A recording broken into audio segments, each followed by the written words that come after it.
For too long, Africa has been told what it can and cannot build. Today that ends. Burkina Faso will not remain powerless while others dominate the skies. If nuclear power brings security, then we shall muster it with Russia by our side. We are not just defending a nation, we are igniting a revolution. A new Africa is rising, and this time no one can stop it.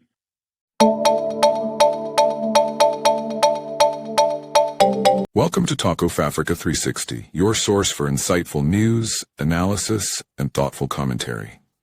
If you value informed perspectives and fact-based reporting, be sure to like, subscribe, and hit the bell so you never miss an update. Disclaimer: the content on this channel is based on reliable public sources and credible online information. It is intended strictly for educational and analytical purposes. We do not promote or endorse political violence, hate speech, or any form of discrimination. Our goal is to inform, not to inflame. Thanks for being here. Let's stay informed together. My brothers and sisters of Burkina Faso, fellow Africans across the Sahel and the continent, today, I come before you not with fear but with clarity, courage, and conviction. The world is changing, and for too long, Africa has stood on the sidelines, rich in resources but poor in power. That era is over. The topic before us may seem bold, even controversial to some. Russia and Burkina Faso's secret nuclear pact, Africa's first atomic power. Let me be clear, this is not about war. It is about dignity. It is about protection. It is about sovereignty. It is about Africa finally standing tall, without asking for permission. Why speak of nuclear energy, nuclear science, or nuclear power in Africa? Because we must confront the truth.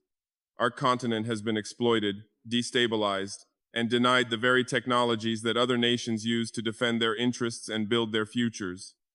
The West speaks of democracy, but when we demand independence, they threaten us with sanctions. They speak of peace, but when we ask for weapons to defend our people, they walk away. We will not wait any longer. If others can build atomic power to protect their sovereignty, to develop science, to light their cities, we too shall claim that right.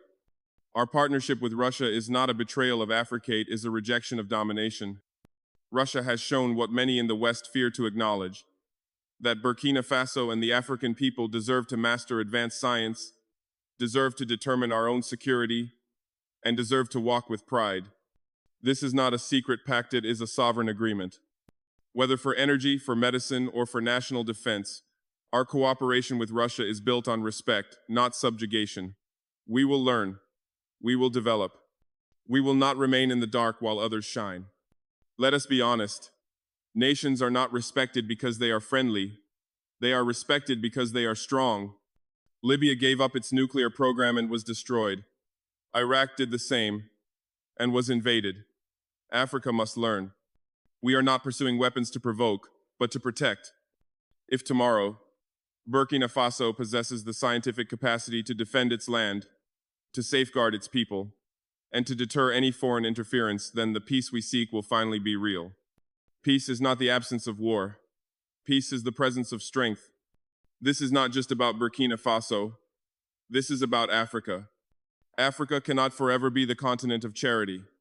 We must become the continent of innovation, technology, and mastery.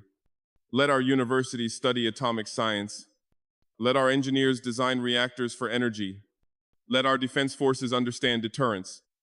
Africa must stop being passive. We must lead. We must build what others say is impossible.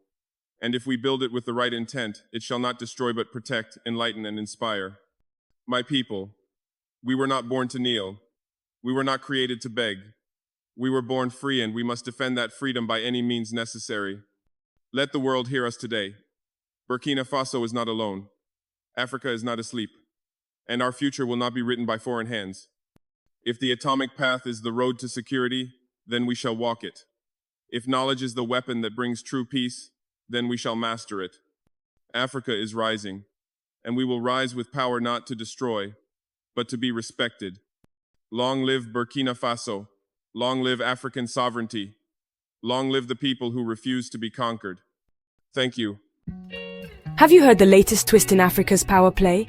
Russia is making a move that's left the world stunned, striking a shocking nuclear deal with Burkina Faso. Now I know what you're thinking. What does this mean for Africa? And why is everyone suddenly talking about Captain Ibrahim Traore? Let's break it down. First off, Burkina Faso, a country that's faced its fair share of challenges, has become a central player in Russia's grand strategy. Not long ago, Russia and Burkina Faso signed a secretive agreement that could open the door to nuclear technology on African soil. The big question, is this about energy or is there something more? Now, Captain Traoré, Burkina Faso's bold new leader, has been shaking up the old order. He's distancing the country from its former Western allies and reaching out to Moscow instead. Russian officials have been spotted in Ouagadougou, meeting behind closed doors with Traoré and his inner circle. But why nuclear?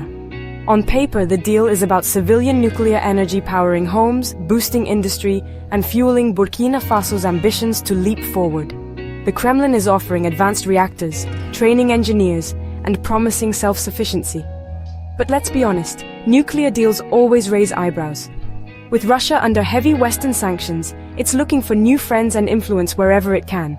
And for Burkina Faso, surrounded by energy shortages and security threats, nuclear power sounds like a golden ticket. But here's the twist. No African nation has ever gone nuclear before. If Traoré pulls this off, he could make history, putting Burkina Faso on the map as Africa's first nuclear power. Of course, there are risks.